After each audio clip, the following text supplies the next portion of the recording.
Thank you, colleagues, for entrusting me with this responsibility. By God's grace and with good counsel, I will perform this position to the very best of my ability, and I will always strive to be honest about the process and fair with every member.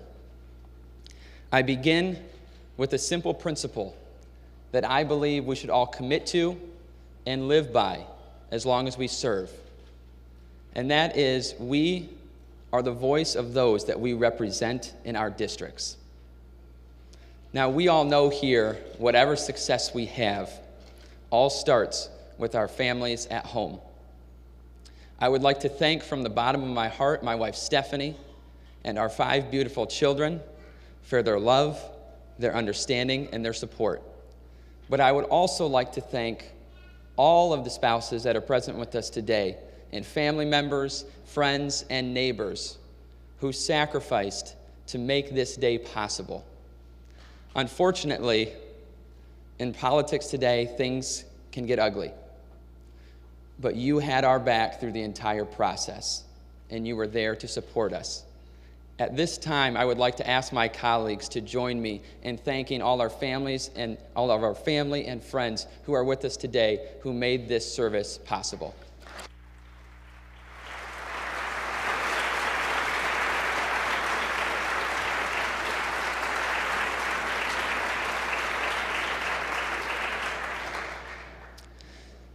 We each should also pause, reflect, and thank Almighty God, not only for the blessings of freedom which He has bestowed upon our country and our state, but for giving us the privilege to serve with this institution, and also the responsibility we have to serve the people of our districts.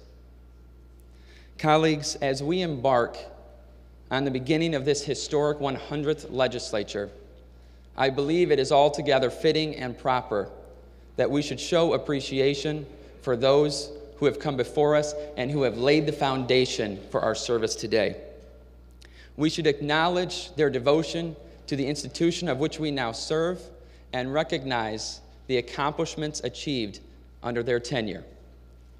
Members, we are blessed today to have 8 former Speakers of the House present with us in this chamber, who represent far more than any party or creed, but a combined many years of service and dedication to this very institution. I would like to ask my special guests to please rise. And colleagues, will you join me in welcoming back these Speakers of the House to the Michigan House of Representatives?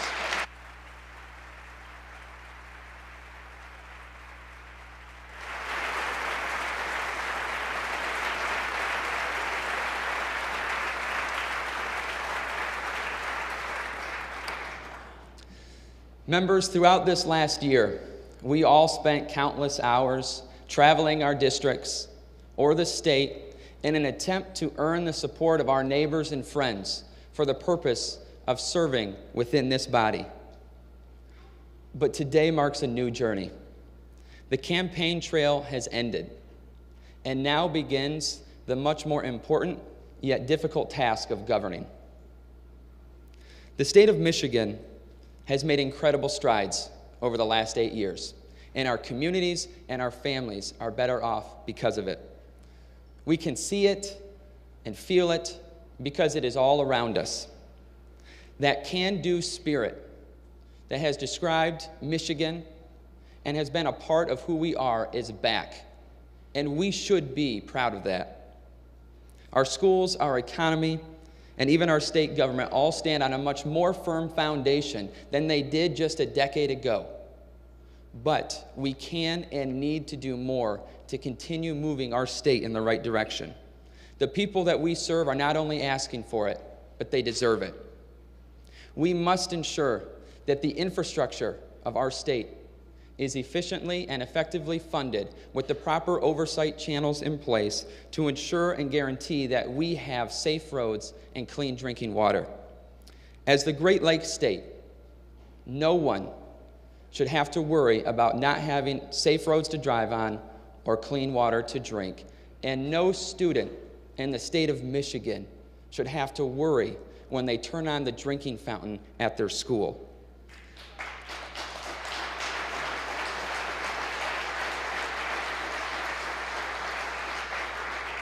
The time for pointing blame and assigning it is over. It's time that we shoulder the responsibility, work collaboratively, and find solutions. The state of Michigan, as was mentioned earlier, also ranks dead last in the arena of government transparency, but this House will put an end to the dark age in Michigan politics. It is well past time we turn the page and begin a new chapter of openness and accessibility to the people that we serve. This chamber has led on that reform in the past, and this chamber will lead on that reform again. The people have a right to know what their government is doing, and we have the responsibility to tell them the truth. And we won't stop until we get it done.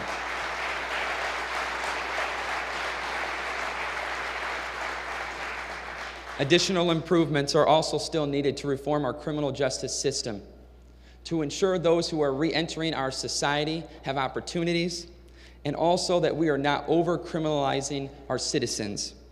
And the time has finally come that we thoughtfully, yet diligently, tackle the single largest issue that is facing our state, that is saddling our families and our seniors with burdensome costs.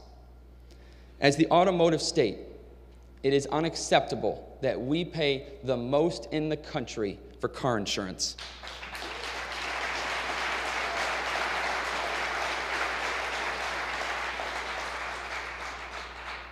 But the solution cannot be dictated by the insurance industry, and the solution cannot be dictated by healthcare executives. The simple truth is that the solution must make car insurance more affordable and meet the needs of drivers across the entire state, no matter where they live. From Detroit to Dowagiac, and from Kalamazoo to the Keweenaw, our drivers deserve relief, and we will deliver it.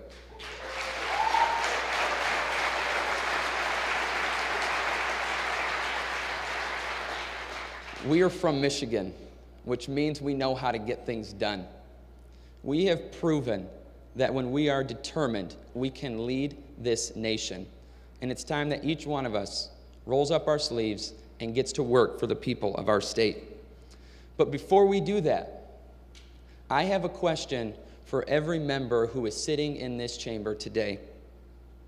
How do we successfully tackle these issues and solve the challenges facing our constituents until we address the far more rooted and systematic problem of extreme partisanship that is plaguing D.C. and ruining many of our institutions nationwide?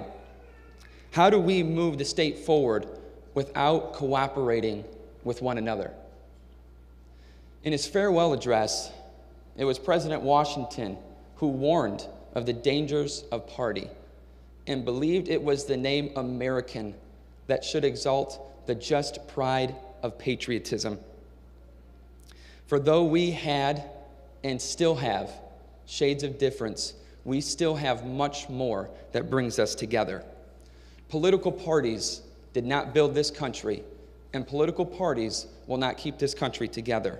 But rather, it was our mutual belief in the principles found within the Declaration of Independence, which state, we hold these truths to be self-evident, that all men are created equal, that they are endowed by their Creator with certain unalienable rights, that among these are life, liberty, and the pursuit of happiness, that to secure these rights, governments are instituted among men.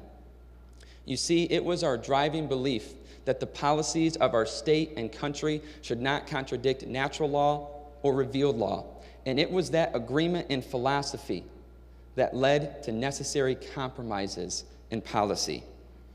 Now, to be clear, I am not saying we will not have our differences. Of course we will.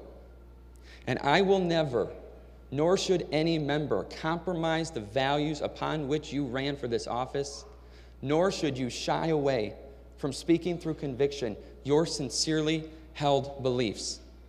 But members, without compromise on policy, our state government cannot operate. Without compromise, our schools will not get funded. Without compromise, our roads will not get fixed. And without compromise, we will never make car insurance more affordable. But compromise is a two-way street where every single member decides to be a part of the process and does not merely obstruct for self-promotion or political gain. We must be more dedicated, whether in the majority or the minority, to legislate by sound policymaking rather than social media posts or divisive press releases. We don't just have an opportunity to do this, we have a duty. We are not Washington, D.C., and let's ensure that we do not become it. While they are plagued with an inability to cooperate and to be civil one another and continue on both sides to play petty politics and obstructionist strategies, we will show them how to lead. Members, it is not unreasonable to disagree from time to time, but it is reasonable that we treat one another in this chamber and in the administration with respect at all times. This House will not be obstructionists. This House will work with Senate Majority Leader Mike Shirkey and our legislative counterparts in the Senate. This House will stand by our principles and cooperate with this administration and this governor. For though we are in different political parties, the success of Governor Whitmer means the success of the state of Michigan. And I will work every single day for that success, because that is what the people of Michigan deserve.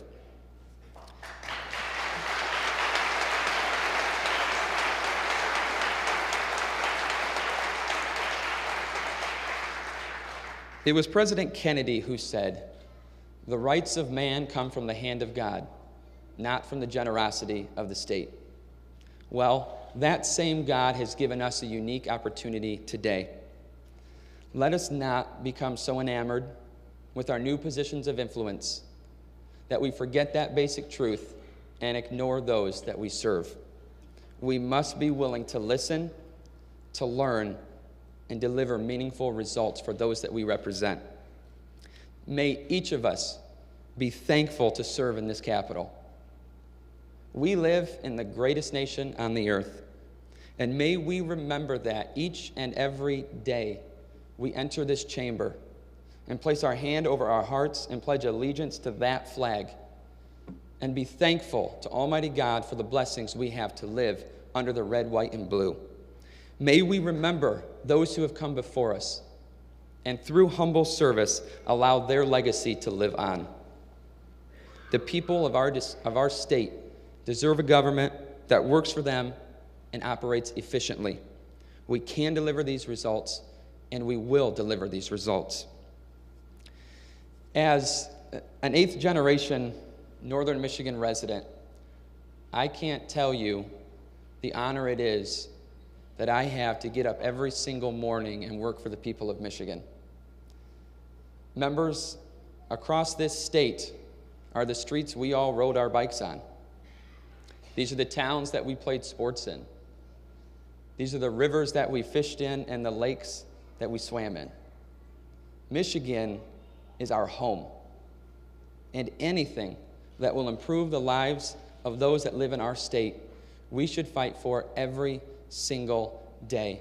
Because whether Republican or Democrat, we are all on Team Michigan. Partisanship only has its place on Election Day, and we need to leave it at the door when we come into this chamber, because now it is time to govern. May God bless you. May God bless this House, the state of Michigan, and may God bless the United States of America. Thank you.